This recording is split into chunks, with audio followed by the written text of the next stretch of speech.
Ela estava ali, sentada numa sombra que o marido havia escolhido para ela. As luzes do salão infãs apenas para onde valia a pena mirar, o tapete vermelho.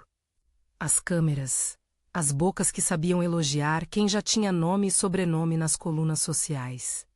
Do outro lado, entre risos e taças que tilintavam, uma mulher caminhava com a segurança de quem nasceu para ser vista. No pescoço dela repousava um colar que a fez prender a respiração, o mesmo desenho de folha que Patricia sabia esculpir com os olhos fechados. A mesma dobra microscópica na lapidação que nem todo ourives percebendo saberia replicar. Um detalhe mínimo, uma assinatura não assinada. Vitor acompanhava a virada de cabeça alheia como quem controla a paisagem. Ele não a apresentou quando entrou. Preferiu que ela ocupasse uma mesinha lateral, onde as luzes não alcançavam. Chamou-a de companhia quando um conhecido perguntara. Sorriu com a mesma arrogância com que, anos antes, escolhera o bloco certo do país onde teriam a festa de casamento, um mapa social desenhado com dedos firmes. Sem espaço para erros ou humilhações, pelo menos, não para ele. Patricia olhou para o colar. Notou como a pedra central parecia ter sido assentada com uma prática que só se aprende a ferro e fogo.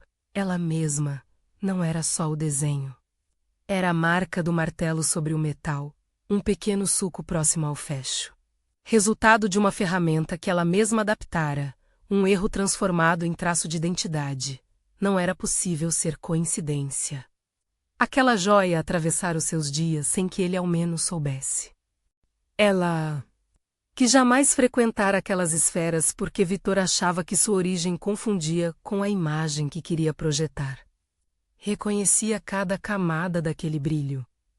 Quando Helena Duarte sorriu para a câmera, exibindo o colar como quem exibisse o troféu de ter um gosto inato, Patricia sentiu a mesma mistura de raiva e riso contido que acontece quando se percebe uma contradição absurda.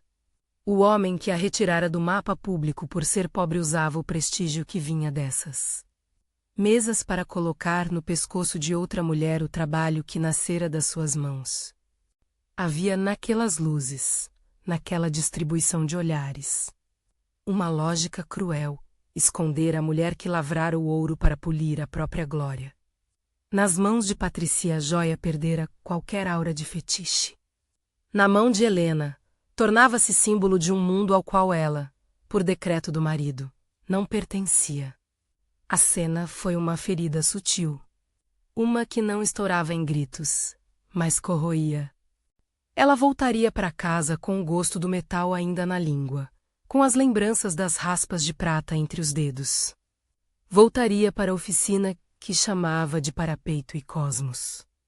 Lá, no canto mais claro do apartamento que Vitor insistia em perfilar como residência aconchegante, havia uma mesa tomada por limalhas, pequenos fragmentos de pedras, um caderno carcomido de esboços. Era ali, entre serras e soldas, que nascia o que ele vestia nos jantares. Ela amava aquilo com uma intensidade que desafiava a própria condição de ser invisível. Fazia peças porque era parte de si. Fazia para cobrir contas. Para manter Sophie na escola que Vitor considerava adequada demais para a origem dela. Mas, acima de tudo, porque o ato de criar era um diálogo com as próprias mãos menos algo que ninguém poderia confiscar sem provas.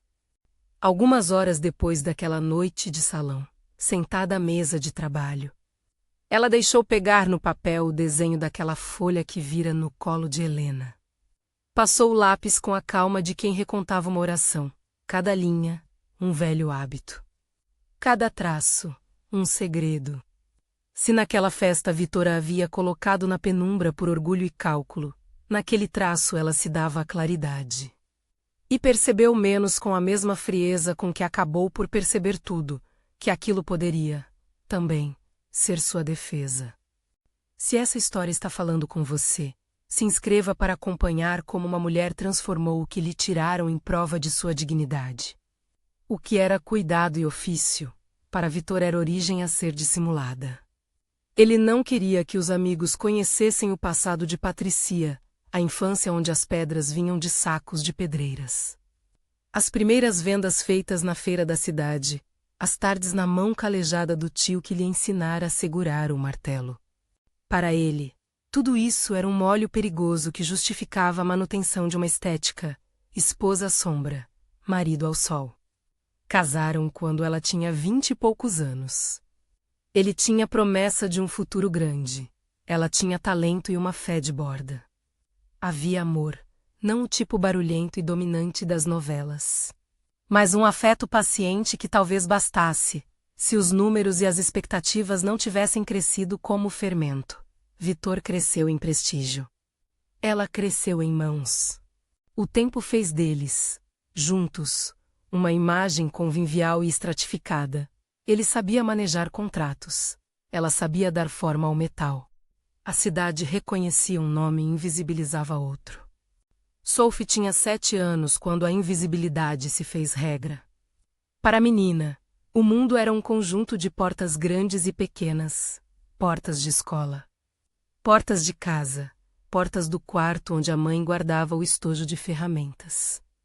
Sophie aprendia a amar a mãe pelas pequenas coisas, por como ela guardava as sobras de pedras no pote de vidro.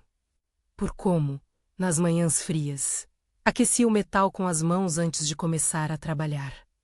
Por como arrumava as peças que não saíam perfeitas em uma caixinha rotulada ensaios.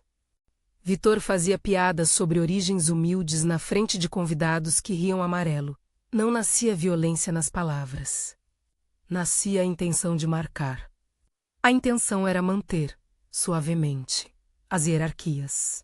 Patricia aceitava as mesas laterais, as apresentações em que era companheira de Vitor, não porque concordasse, mas porque algo mais assegurava Sophie. Ela aceitava porque a guarda da menina, nas cláusulas invisíveis dos jogos sociais, podia pender se ela ousasse romper o script. As primeiras peças que começaram a aparecer nos pescoços de socialites não vinham com etiqueta. Vinham com o brilho de quem precisava ser possuído por olhares. Alguém, em algum momento, havia notado as fotos do ateliê pequeno. Ou alguém havia visto na vitrine do antiquário um conjunto com a mesma dobra de metal. Acontece assim com o artesanato. Quem conhece, reconhece. Não eram apenas clientes de bairro. Era gente de fora, ligando para encomendas que seriam pagos generosamente. Um valor que poderia cobrir meses de escola para Sophie, ou um aluguel atrasado que Vitor fingia não ver. Patricia assinava as peças com um pseudônimo, Ateliê Maré, porque aprendeu cedo que quem tem passado marcado por origem, se expõe, perde espaço. O pseudônimo era uma proteção e uma escolha. Era também uma ironia. As próprias peças que ela vendia sob esse nome circulavam nas mesas que ela não podia frequentar. O mercado de luxo se alimentava desse anonimato, tomava o trabalho. O embalava sem nome e o vestia em corpos que tinham pedigree. E foi assim que Helena apareceu, usando o colar de folha com o suco de martelo, como se aquilo fosse uma extensão natural do seu gosto. Vestiu aquilo como quem veste um símbolo e, sem saber, era a vitrine da humilhação daquela que houvera sido relegada. Na manhã seguinte à festa, ela abriu o caderno de esboços e procurou provas pequenas, datas, notas, lembranças de quando vendera o protótipo a um comprador que cobrira a conta de luz por alguns meses. Encontrou um rascunho com a data exata de 2 anos antes. Encontraram-se também as letras pequenas de uma mensagem para um fornecedor, uma encomenda de crina para assentar a pedra menos com o carimbo de uma loja de metais aqui da cidade. Havia recibos rasgados, sim. Havia um bilhete de um comerciante que se lembrava dela ter deixado a peça para avaliação e, mais tarde, receber instruções de envio para cliente de fora sem assinatura. Pequenas migalhas que, juntas, podiam formar um caminho. O plano de Vitor sempre fora sutil, minimizar a esposa. Apresentá-la como de origem simples, mas interessante. E deixar as conquistas econômicas, sociais menos como um efeito do próprio empenho dele. Ele não imaginava que, no silêncio da oficina, Brotavam as engrenagens que movimentavam parte de seu círculo. Não sabia que o brilho dos acessórios que pousavam no pescoço de certas mulheres era polido nas mãos que ele mantinha à margem. Quando a pressão aumentou, Vitor começou a mencionar a necessidade de revisar o contrato de união e sugeriu colocar tudo em termos que favorecessem a imagem, Patricia sentiu o chão tremer. Em uma conversa casual que ele chamava de ajuste prático para manter a reputação. Falou de cláusulas que restringiam a exposição pública dela, apresentou advogados e falou em consequências que soavam mais como avisos do que como burocracia. Foi ali, no meio da lotação de palavras, que ela entendeu, o jogo que ele jogava podia tirar dela a guarda de Sophie. Não por maldade explícita, mas por argumentos técnicos. Quem teria conduta adequada aos olhos da corte social? Quem tinha passado compatível com a escola, com as amizades e com o círculo feito de nomes com pedigree salvaguardas? Um juiz poderia ser sensível ao argumento de que a mãe, com um ateliê pequeno e uma condição econômica instável, não oferecia o mesmo ambiente que um lar de status.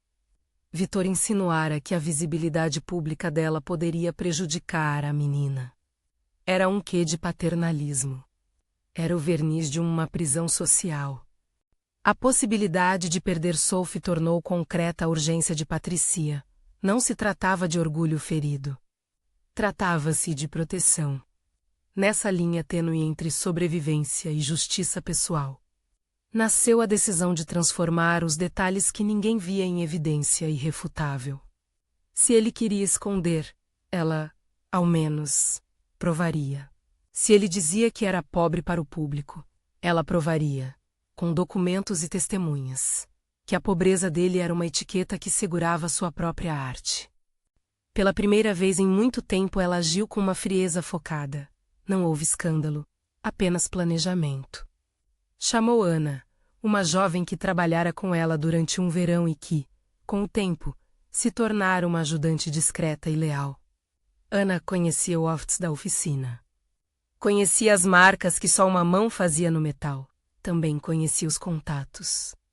Se alguém vai dizer que eu fiz aquilo, Ana disse uma tarde, com os dedos azuis de tinta no avental, eu digo. Já falei com o homem que nos vendeu as pedras. Ele lembra de você solicitando o corte específico. Havia, em Ana, a confiança daquelas que partilharam noites de solda e refeições rápidas. Havia, também, a disposição de testemunhar.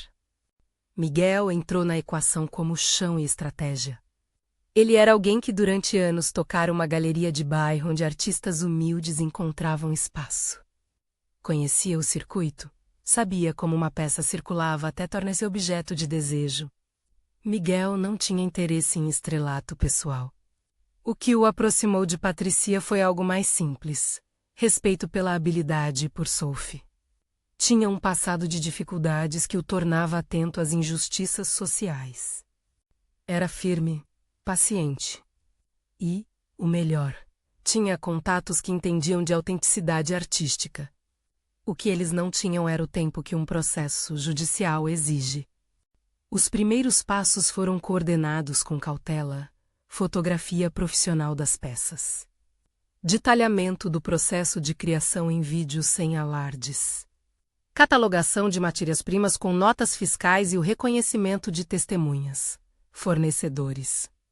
Ex-clientes, a jovem Ana, Patricia recolheu caixinhas de protótipos que guardara para fins de teste. Cada uma com pequenas falhas que só o autor reconheceria. Provava, nas peças, o mesmo sinal, o sulco no fecho, a curva da folha, a forma como a base da pedra era preenchida. A marca não era uma assinatura visível. Era uma narrativa de mãos. Ela começou a compilar tudo num arquivo que chamava de mapa de autoria. A expressão soava quase obsessiva. Ela precisava de ordem. Joe, o fornecedor de gemas de quem lembrou, tinha um recibo datado.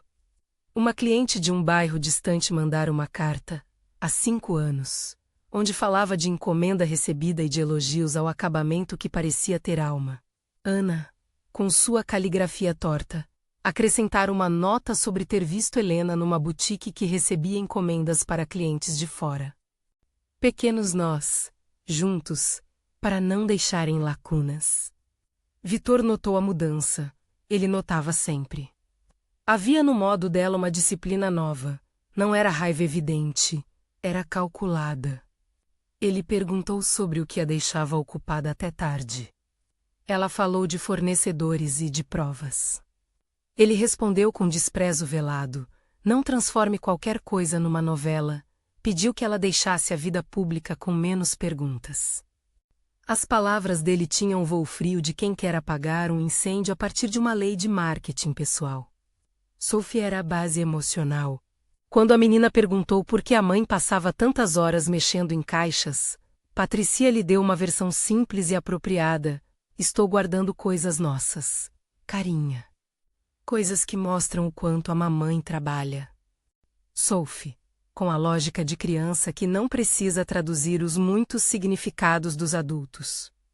Apenas ajudava. Espalhava os esboços sobre a mesa e escolhia as mais bonitas para pôr em uma caixinha de sapato que chamava Joias da Mamãe. Houve cuidados para não humilhar ninguém. O plano de Patricia não seria uma vingança maligna. Ela tinha consciência de que a amante, Helena, provavelmente não sabia a origem das peças. Avaliava que, em muitos casos, a socialite era consumidora de imagem, não investigadora.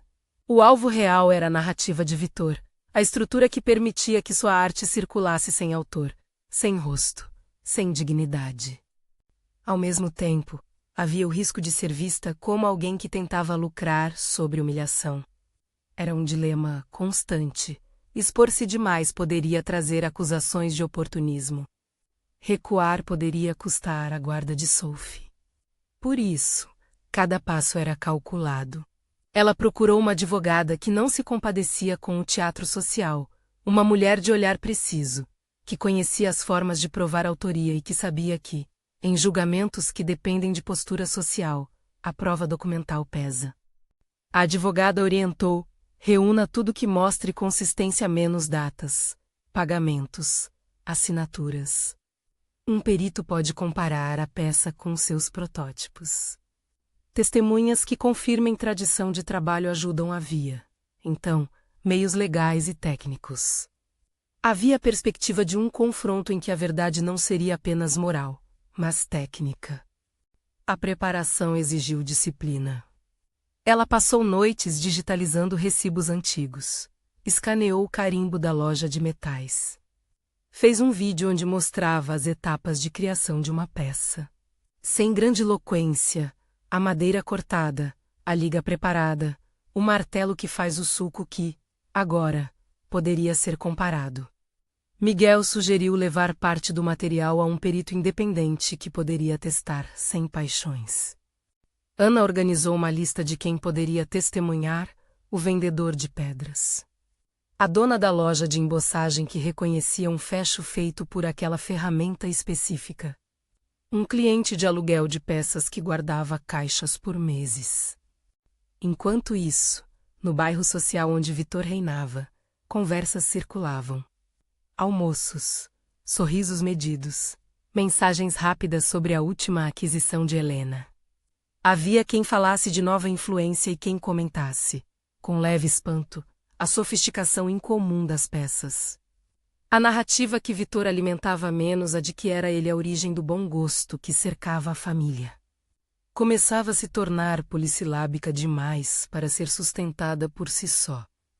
Cada peça que cruzava a barreira entre a sombra do ateliê e as vitrines ricas aumentava o risco de descoberta. Patricia não era ingênua. Sabia que, num tribunal de opinião, a presença e a postura contam. Precisava preparar Sophie para possíveis perguntas, mas sem alarmá-la. Conversou com a menina sobre verdades simples. Nossas coisas têm valor porque são feitas com amor e trabalho. Ninguém pode tirar isso de nós. Sophie aprendeu a guardar as caixas com cuidado. Havia, na sua infância, um mundo novo que misturava oficinas e audiências. A escalada trouxe também ameaças veladas. Vitor, sentindo a movimentação, Começou a falar em termos legais, revisões de cláusulas. Reuniões com advogados que cheiravam a finalidades. Menções à possível instabilidade de quem tem um modo de vida oscilante. Patricia escutou sem perder a calma. Sabia que precisava de mais do que provas. Precisava de uma narrativa clara. De um fio que conduzisse a verdade de modo simples. Eu fiz aquilo. A frase era curta. Direta e escandalosa porque rasgava uma convenção. Em uma tarde cinza, Miguel trouxe um contato. Era um refinador de joias, especializado em autenticação. Já trabalhara em casos de plágio e conhecidos do mundo do design. É possível, com alta probabilidade, disse ele, olhando os protótipos, comparar padrões de martelamento. Verificação de metais e as pequenas marcas que a mão de um artesão marca sem querer, o otimismo não era jatância. Era técnica. Para Patricia, aquilo significava que os detalhes que guardava com carinho menos a curvatura errática do fio. O microsuco perto do fecho teriam um peso científico.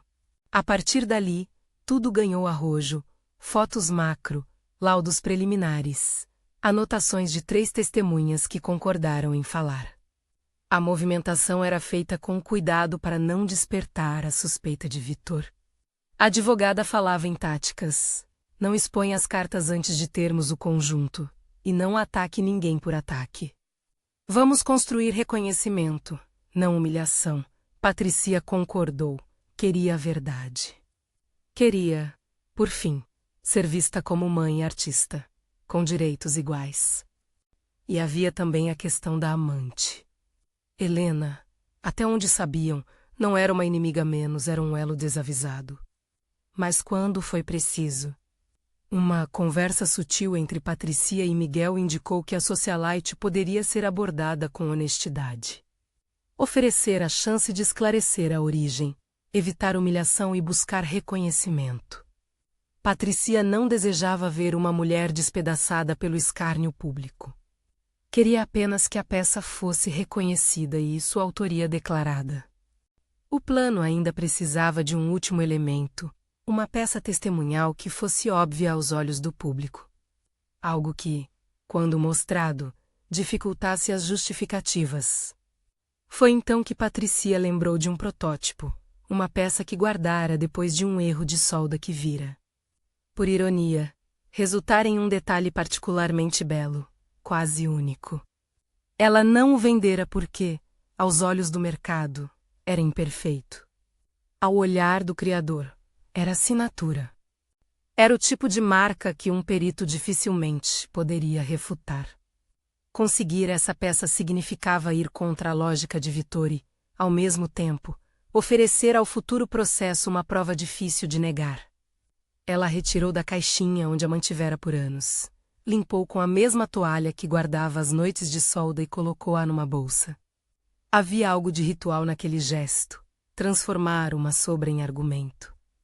No apartamento, as paredes guardavam ecos de discussões veladas. Vitor falava, às vezes, do mundo com arrogância relaxada. Patricia ouviu ao telefone uma vez dizer que a reputação se constrói com poder e silêncio, não com confissões. Ele não sabia que, onde ela trabalhava, cada silêncio era preenchido com provas. Naquela semana, uma cliente antiga que comprara peças de Patricia apareceu em silêncio.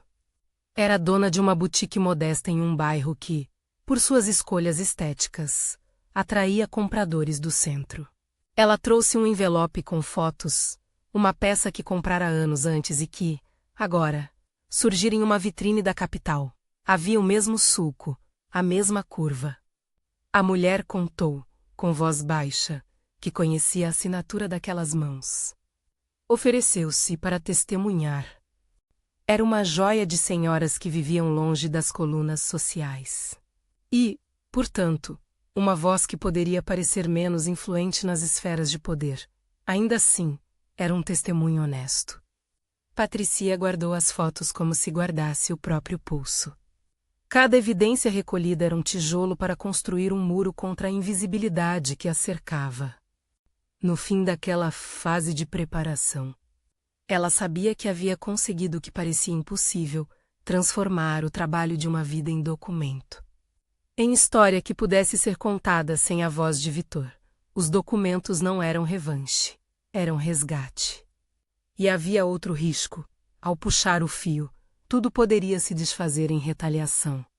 Vitor já deixara pistas de que não hesitaria em usar redes e influências. Ele era capaz de negociar, manipular, recostar as peças sociais para que parecessem inofensivas. Patricia, no entanto, não se deixou petrificar. Para ela, a ação não seria um ato de desespero, mas um exercício de dignidade. Se o preço de um processo era transformar a vida pública de todos, dela, de Vitor, de Helena menos, então seria um preço a ser pago para que a verdade existisse no catálogo documental. Havia amor por Sophie e pela arte. Havia determinação. O mundo que viria em seguida não estava ainda desenhado. Havia perguntas. Como reagiria o marido ao ser confrontado com provas? Como Helena receberia a notícia? Quais seriam as repercussões sociais? O plano estava armado numa mesa com fotos e papéis, pronto para ser acionado. O que faltava era o momento certo para que a cidade, que tantas vezes a deixara na penumbra, visse com clareza o que sempre esteve ali, as mãos que fizeram o brilho. Na madrugada em que ela decidiu que o próximo passo aconteceria, Patricia dormiu com a bolsa das provas ao lado da cama. Sophie dormia tranquila no quarto ao lado, com a caixinha de joias da mamãe sob o travesseiro. O relógio da cozinha marcava horas pequenas, e o apartamento parecia um lugar de tensão calma. No dia seguinte teria uma reunião com a advogada e, depois, com Miguel. Havia uma sensação de que não voltaria atrás. Ela acordou como alguém que sabe que não há retorno, a bravura que nasce não da vontade de ferir, mas de proteger. Olhou para as mãos, para as cicatrizes de quem segurou metal e destino. Reparou que cada marca tinha uma história que a ninguém servia para diminuir. Aprendeu a transformar a vergonha que lhe impuseram em prova. E quando Sophie veio correndo para abranger um beijo, perguntou com a simplicidade que só as crianças têm: "Mamãe, a senhora vai mostrar o seu trabalho para o mundo inteiro?" Patricia sorriu, seca as lágrimas com a manga e respondeu com a firmeza de quem já traçara o mapa: "Sim, meu amor. Vou mostrar que quem faz as coisas tem o direito de ser visto." A resposta era curta e inteira. Havia, na sua voz, uma promessa que não era de vingança, mas de verdade. Ela sabia que a exposição viria com ruídos, ataques e mal-entendidos. Sabia também que, se optasse pela ocultação, Sophie carregaria consigo a lição de que era correto ser rebaixada. Não podia permitir isso. Quando a manhã trouxe consigo o primeiro telefonema dos advogados de Vitor menos cortês, mas carregado de subtons, Patricia não cedeu.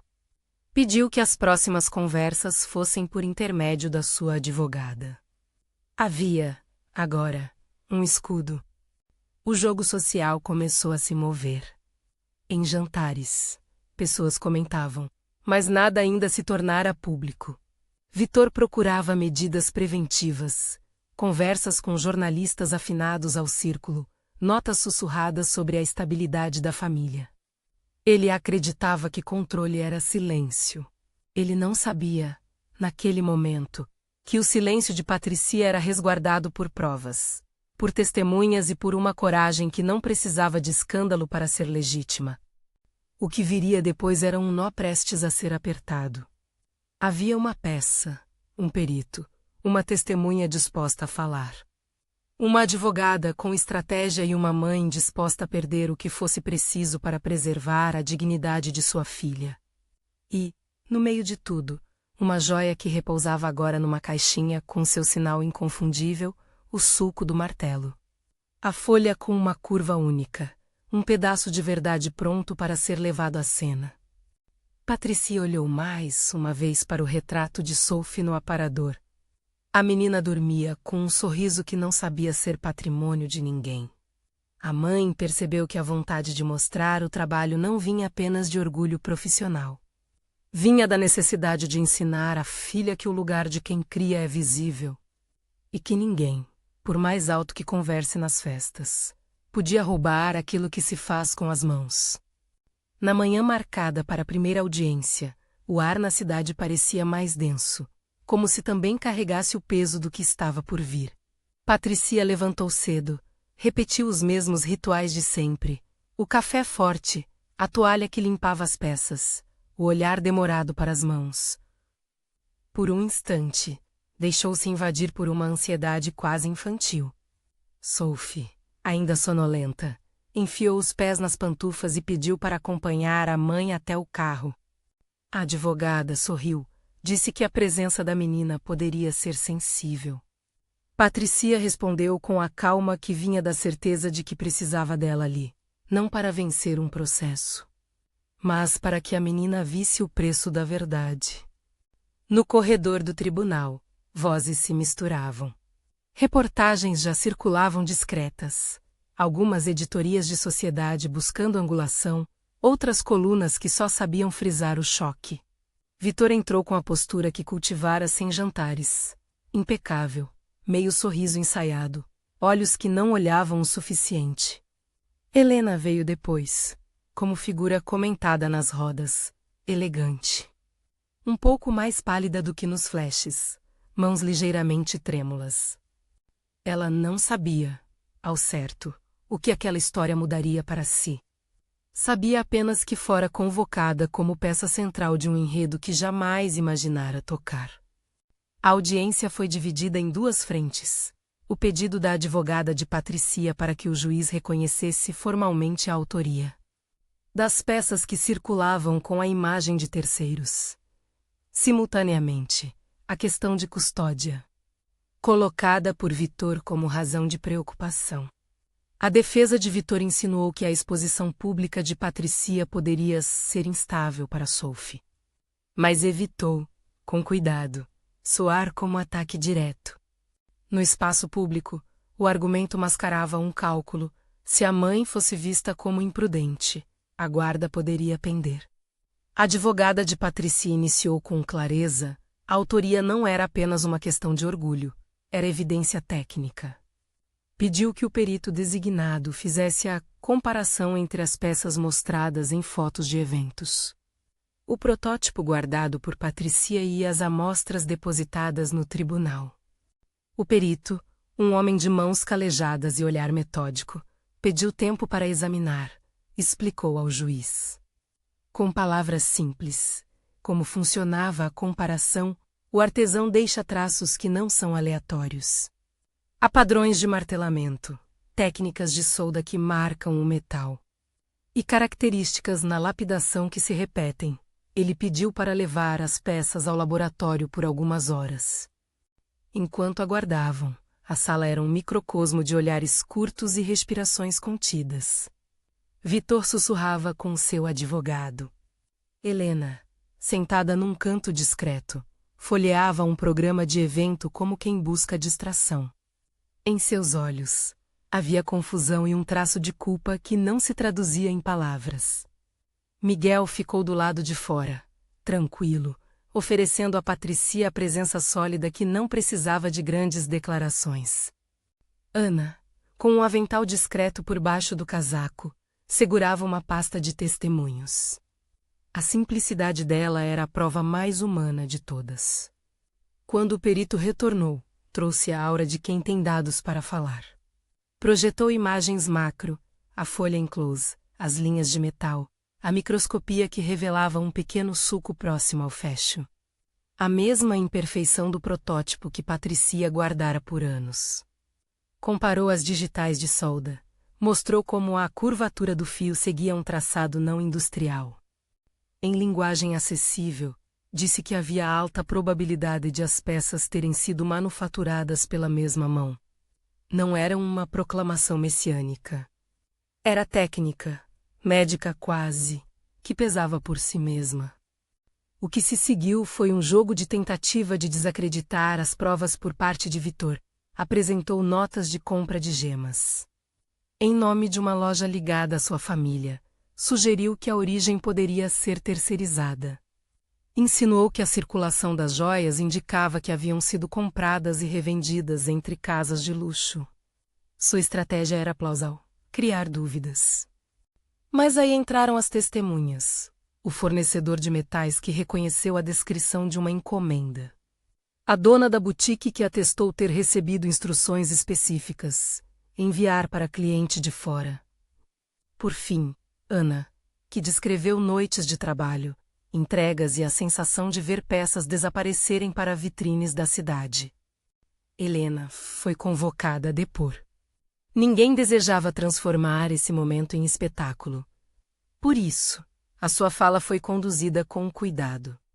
Ela explicou que as peças lhe eram apresentadas por uma consultora de imagem, que, ao comprar, nunca investigara a origem das criações. Disse que se sentia atraída por saber agora que aquilo que emoldurava seu pescoço vinha de mãos que o próprio círculo social relegava ao anonimato. Havia constrangimento na voz dela, pela primeira vez nessas semanas. Sua figura pública se mostrou humana e arrependida. Não havia litígio pessoal com Patricia. Havia, sim, a constatação de que, muitas vezes, imagem e procedência caminham por trilhos que ninguém questiona. O juiz, atento, pediu que todos os elementos fossem catalogados e que se procedesse com cautela. O tribunal não era palco para vingança, era um lugar de provas. Ainda assim, a sessão rendeu o suficiente. Um despacho determinou a realização de perícia técnica aprofundada e um prazo para apresentação de identidades comerciais ligadas à circulação das peças. Quanto à custódia, o juiz marcou uma nova audiência específica, ressaltando que a proteção da menor exigia escuta de psicólogos e mais documentos sobre condições de moradia e estabilidade. A multidão que seguira os passos nos corredores do tribunal deixou o local com fios de expectativa no ar. Nada estava sacramentado, mas a narrativa de que Patricia era autora das peças ganhara um peso que já não poderia ser ignorado. Nas semanas que se seguiram, as engrenagens da cidade continuaram a rodar. A perícia trouxe relatórios técnicos, comparações que consolidavam a autoria. A advogada de Patricia empilhou evidências, apresentou recibos, mensagens antigas com fornecedores, extratos que mostravam pagamentos por materiais. Havia também um fio que ligava uma das casas de leilão a uma remessa que passara pelo nome de uma firma de Vitor. Não era uma acusação direta de crime, e Patricia sempre se certificou de que sua luta não embarcava em acusações infundadas. Mas o rastro documental indicava que as peças haviam circulado por canais influenciados pela família dele. Era uma sombra que minava a narrativa de controle absoluto que Vitor cultivara. A mídia, que antes celebrava o brilho, começou a contar a história diferente, a das mãos por trás do metal. Matérias de fundo mostraram o ateliê de Patricia, as marcas de solda, a luz que batia no pó de limalha. Os comentários nas redes sociais variaram do apoio emotivo à análise técnica. Havia, também, aqueles que preferiam o espetáculo. Patricia permaneceu firme, não queria a humilhação de ninguém, queria o reconhecimento do trabalho e a segurança para criar, com Sophie ao seu lado. Vitor reagiu como quem sabe administrar crises, contratou uma assessoria de imagem. Liberou notas sobre sua dedicação à família. Tentou minimizar as implicações. Em conversas privadas, usou suas influências para persuadir que tudo não passava de equívoco, mas as provas, agora, não eram apenas testemunhos emocionais. Eram documentos e laudos que pesavam em seu discurso. Ele não foi desprovido de aliados, claro. Onde há poder, há sempre quem componha discursos. No entanto, a narrativa única que ele manipulara durante anos encontrou obstáculos técnicos que não se resolviam com sorrisos em almoços. A audiência de custódia foi um momento decisivo da história. A psicóloga indicada para avaliar o ambiente familiar destacou, com uma objetividade dolorosa, a importância de manter Sophie em ambiente onde houvesse estabilidade afetiva. Avaliou as rotinas, a relação com a mãe, o impacto da exposição pública. O laudo deixou claro algo que para Patricia parecia óbvio: a criança tinha um vínculo profundo e saudável com a mãe. Mais que isso, estava inserida em um contexto onde o trabalho de Patricia era parte da construção de autoestima, não um risco. O juiz, ao fundamentar sua decisão, deixou registradas palavras que pareciam ter a intenção de refazer um roteiro social. Reconheceu a importância do trabalho artesanal para a autodeterminação da mãe.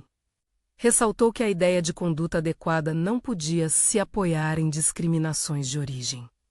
E decidiu manter a guarda principal com Patricia, estabelecendo regimes de visitação e a obrigatoriedade de uma cláusula que favorecia a proteção da menina de exposição desnecessária. Não foi um triunfo absoluto. O processo de reconhecimento público ainda corria. Mas para Patricia, a decisão significava a continuidade do que mais importava: Sophie. O reconhecimento formal da autoria veio em outra frente, uma ação civil por reconhecimento de autoria e danos morais. As provas técnicas e as testemunhas confirmaram o trabalho manual de Patricia. O tribunal determinou que as peças atribuídas indevidamente fossem identificadas, que a autoria fosse reconhecida em publicações oficiais e que fosse feita uma retratação pública por parte das casas que comercializaram as joias sem declarar a origem. As sanções financeiras não foram o centro. O centro foi a palavra autoria sendo colocada junto ao nome de Patricia, na mesma linha que, por anos, fora ocupada por Vitor. A notícia do reconhecimento teve repercussão imediata. Em um canal cultural, um documentário curto mostrou o processo de criação menos as mãos. O barulho do martelo, a luz do esquadro, e trouxe depoimentos afetivos. Helena viu, pela primeira vez, o rosto da artesã por trás do colar que vira muitas vezes. Ela pediu um encontro reservado com Patricia, não por obrigação judicial, mas por convicção própria. O encontro aconteceu numa sala pequena de uma galeria que Miguel ajudara a reservar. Havia uma caneca de chá na mesa, um bolo simples, e duas mulheres que, por trajetórias distintas, eram agora parte de um mesmo capítulo. Helena falou primeiro. Pediu desculpas sem teatrinhos. Explicou que nunca imaginara que o brilho do qual se beneficiara tivesse nome e história. Revelou que, ao saber ser usada pelo mercado que transforma criações em status. Disse que desejava reparar que por suas próprias margens de influência poderia promover o nome de Patricia em um evento de que participaria. Para Patricia, o gesto foi delicado, aceitou a desculpa. Mas fez um pedido que não tinha relação com cores de imprensa, menos pediu que Helena, se fosse divulgar peças, citasse sempre a origem. Que reconhecesse, em voz alta, o trabalho de quem as fizera. Helena assumiu o compromisso. Não era uma redenção completa. Era um primeiro sono de justiça.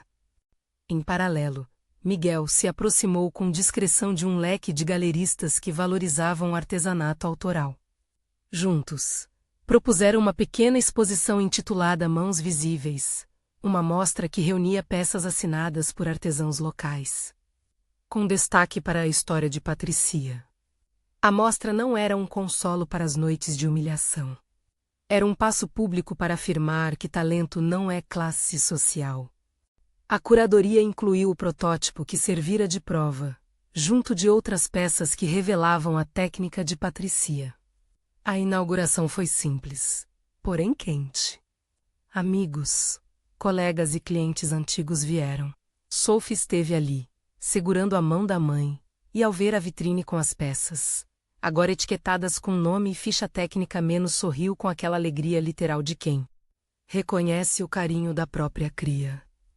A reconstituição da reputação de Patricia não apagou o dano sofrido, nem anulou as noites em que ela sentira vergonha de falar sobre suas origens.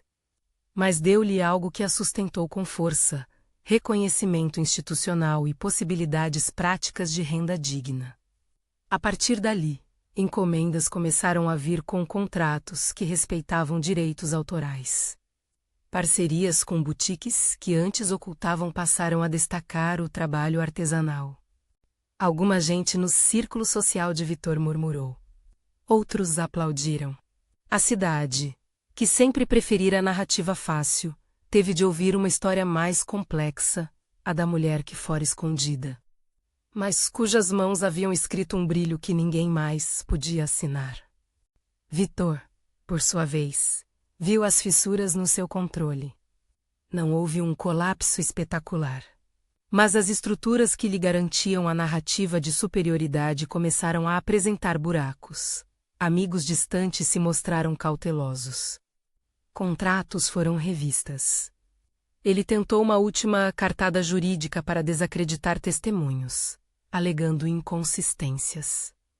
Contudo, a solidez das evidências e a postura calma de Patricia menos que nunca buscara humilhar. Apenas provar, fizeram com que as investidas soassem como tentativas de proteger interesses, não a verdade. No meio desse rearranjo, a relação entre Patricia e Miguel ganhou uma outra textura. Não foi apenas uma parceria profissional. Miguel, com a sua história de quem compreende lutas, ofereceu presença e companheirismo sem pressa de rótulos. Havia respeito pela maternidade dela, havia admiração sincera pelo ofício. Em noites em que discutiam estratégias de divulgação, havia também momentos de silêncio em que a cumplicidade se tornava evidente. Ele arrancava uma erva do jardim. Ela ria de uma observação sua. Sophie corria entre eles com um colar de contas que fora feito na oficina. O que crescia não era uma narrativa de substituição. Era a construção de um porto que respeitava passado, ofício e escolhas. A exposição Mãos Visíveis abriu portas. Uma revista de design publicou uma matéria longa, com foco também no processo criativo, as fases de esboço. A escolha das pedras, o aperfeiçoamento do fecho que hoje era a assinatura reconhecível. Fotografias mostraram as mãos de Patricia em ação, o descarte de protótipos. A maneira como ela transformava um erro em detalhe singular. Para quem acompanhara a história desde o salão em que fora escondida. Aquilo foi quase uma reescritura pública do que antes fora subtraído. Houve quem dissesse que o caminho poderia ter sido mais curto se Patricia tivesse assumido publicamente sua autoria antes. Mas as razões da cautela eram claras e humanas. A menina, o receio de perder a guarda. A necessidade de construir provas que não pudessem ser dissolvidas por redes de influência. A forma como procurou a verdade menos com técnica e não com espetáculo menos acabou por garantir que o reconhecimento fosse sólido. Quando a retratação foi publicada pelas casas que haviam comercializado as peças sem identificar a autora, havia um tom de correção institucional. As palavras, num comunicado simples, disseram que haveria revisão de práticas para evitar que trabalhos autorais fossem dissolvidos em invisibilidade. Para Patricia, não foi suficiente apagar a dor. Mas significava que o mercado que antes se alimentara do anonimato começava a ajustar a própria conduta. Era uma pequena vitória coletiva. Com as peças assinadas e a clientela que passou a pedir diretamente pelo Ateliê Maré, Patricia pôde organizar sua vida de forma diferente. Foi preciso aprender a lidar com a visibilidade, entrevistas, encomendas maiores, prazos, sem perder a intimidade do processo que tanto amava. Miguel, que cuidava de parte da logística, ajudava a padronizar contratos que garantissem reconhecimento de autoria. Ana, que permaneceu ao seu lado, foi reconhecida publicamente como assistente. Com o tempo, ganhou autonomia para assinar pequenas coleções. O que parecia um ato individual transformou-se em rede. A arte de Patricia abriu portas para outras mãos que também precisavam ser vistas. A vida doméstica, por sua vez, ganhou pequenas cenas de normalidade que, ao serem pensadas, assustavam de tão simples. Em uma tarde de verão, a janela do ateliê aberta, Sophie espalhava contas numa toalha. Patricia consertava uma peça com a serenidade de quem sabe que cada movimento tem consequência. Miguel trazia uma barra de pão e jazia na cadeira a observar. A mesa estava cheia de cadernos de esboços. Em cima, um bilhete dobrado que a menina escrevera, para a mamãe que faz magia com as mãos. Patricia guardou o bilhete entre páginas de um rascunho. Por vezes, quando a ansiedade a mordia, lia-o em silêncio. A relação com Helena, tem cordialidade, não era amizade íntima, mas havia respeito. Helena, por sua vez, buscou reparar publicamente em algumas iniciativas de patrocínio, passou a destacar artesãos locais. Houve quem visse nisso um gesto de compensação, outros, uma evolução sincera. Patricia preferiu não julgar motivações alheias e aceitou as mudanças quando estas contribuíram para o reconhecimento do ofício coletivo. Legalmente, a história não terminou com um golpe dramático. Não houve falência, nem escândalo que ruísse lares. O que houve foi uma correção de rota, autoridades, casas de leilão e boutiques revistas suas práticas. Processos de cunhas começaram a ser adotados por algumas lojas que preferiram não arriscar reputação. O público, por sua vez, aprendeu uma lição que tem o poder de pequena revolução. Nem todo brilho sem assinatura é brilhante sem dono. Patricia, que no início apenas queria proteger Sophie e ser vista como mãe e artista, descobriu outras possibilidades. Recebeu convites para palestras sobre ofício. Aceitou participar de um projeto que visava ensinar jovens de origem humilde a trabalhar com metais. E abriu pequenos cursos vespertinos no ateliê. Em cada turma, havia pessoas que se reconheciam na história dela, memórias de ofícios passados pela família. Mãos que aprenderam cedo a ganhar o próprio sustento. Filhas e filhos que olhavam para objetos com a mesma reverência que uma vez só ela tinha. Ensinar virou uma forma de multiplicar dignidade. Houve momentos, claro, de dúvida. Às vezes, quando notícias antigas ressurgiam, ela sentia raiva. Às vezes, quando Sophie perguntava se tudo aquilo mudaria o que as pessoas pensavam dela. Patricia sentia a fragilidade da justiça humana. Reconhecimento demora, reputação se reconstrói. Mas havia também a serenidade de quem aprendeu a trabalhar com prazos e processos. A construção leva tempo. E ela, que tanto conhecia o tempo das ligações e das soldas, aceitou esse compasso. Um tempo depois, numa manhã de outono, a cidade anunciou uma homenagem a artesãos que tivessem contribuído para a cena cultural local. Patricia foi convidada a falar, e o convite era, de certo modo, a colocação final de algo que outrora fora arrancado, o direito de falar com voz própria. No palco, diante de uma plateia mista menos jovens, velhos, conhecidos estranhos, ela disse, simples e firme, que a história não era de vilania pessoal, mas de sistemas que por comodidade preferem a invisibilidade. Falou do valor do trabalho manual, de como um suco no metal pode ser bastante eloquente. E de como ensinar Sophie a martelar foi uma forma de passar a coragem adiante. Na plateia, Sophie aplaudiu, batidas pequenas e sinceras. Miguel sorriu com os olhos. Ana secou alguma lágrima com um avental que trouxera enrolado no colo. Havia naquele momento a sensação de um capítulo que se fechava com dignidade, não de vingança, mas de justiça reposta. A linha final da fala de Patricia foi curta e direta. Como ela gostava, fui escondida por ser pobre. Hoje, minhas mãos têm nome. A rotina reconfigurada trouxe desafios práticos, pedidos, logística, responsabilidade com alunos e pacientes de encomendas. Mas também trouxe paz para Sophie, que agora sabia contar aos coleguinhas que a mãe fazia joias e que isso era motivo de orgulho, não de vergonha.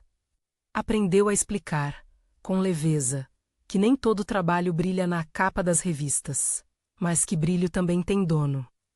Com o tempo, Patricia e Miguel trocaram promessas pequenas: cuidar da menina, respeitar os espaços, manter a oficina como escola e altar. Não houve pressa em assumir rótulos sociais. Havia a construção de um lar onde as escolhas eram feitas em conjunto. Eles abriram juntos uma pequena série de coleções assinadas. Peças que levavam o traço característico dela e a curadoria de Miguel, e as vendas ajudaram a consolidar a estabilidade que tanto se buscara.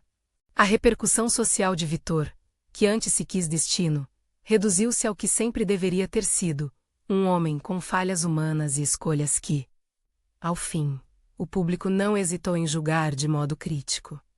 Ele continuou a ter sua vida, suas amizades e seus negócios, mas sem a narrativa inconteste de superioridade. A cidade aprendeu, aos poucos, a ouvir outras vozes. O epílogo da história trouxe, para além dos documentos judiciais, uma cena doméstica que, em sua simplicidade, valia qualquer sentença. Numa tarde amena, a janela do ateliê aberta deixava entrar cheiros de rua. Sophie sentava num banquinho pequeno, com uma lima nas mãos, tentando imitar a mãe. Patricia, junto dela, guiava o movimento suave do metal. Miguel organizava caixas, e Ana mexia nas encomendas. Entre risos e comentários, houve um silêncio que só existia quando a família se reconhece. No painel da parede, um pequeno quadro com a inscrição oficial que atestava a autoria de Patricia reluzia com modesta solenidade. Não era troféu. Era sinal de que a dignidade fora restituída. Quando a menina perguntou, com a inocência que só se conserva na infância: "A senhora acha que agora a gente pode mudar a vida de outras pessoas, mamãe?" Patricia respondeu sem grandiloquência: "Podemos mostrar aos outros que o que se faz com as mãos merece ser visto." Isso já é uma mudança.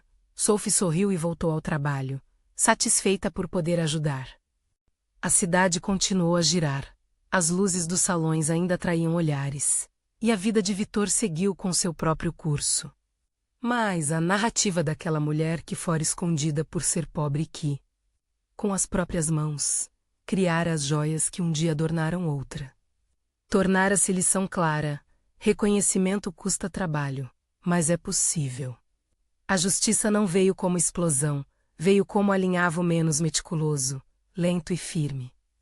Patricia sabia que as lutas ainda surgiriam, negociações contratuais, prazos apertados, a sempre presente necessidade de prar-se num mercado que às vezes esquece as mãos. Sabia também que havia escolhido um caminho que privilegiava a dignidade sobre a vitória vazia. Ao olhar para Sophie, sentiu o peso da maternidade e a leveza daquilo que, finalmente, podia ensinar: que a origem não define valor. E que ser vista não é pedir permissão, é reivindicar direito. Se alguém ainda se lembrasse daquela entrada no tapete vermelho, agora enxergaria com outro olhar, não mais a mulher sentada na sombra, mas a criadora que chegara a ocupar espaço. Na memória da cidade, o brilho deixara de ser apenas adorno para ser nome. E, no ateliê, entre limalhas e desenhos, continuava a se fazer o trabalho real, mostrar que o ofício é também forma de liberdade. Se essa história tocou você, compartilhe com alguém que precisa ouvir que dar voz ao próprio trabalho é também proteger o futuro de quem amamos. Comente qual parte da virada de Patricia mais te emocionou: sua coragem, a justiça técnica, o gesto de reparação, e se inscreva para acompanhar outras histórias de mulheres que transformaram dor em dignidade.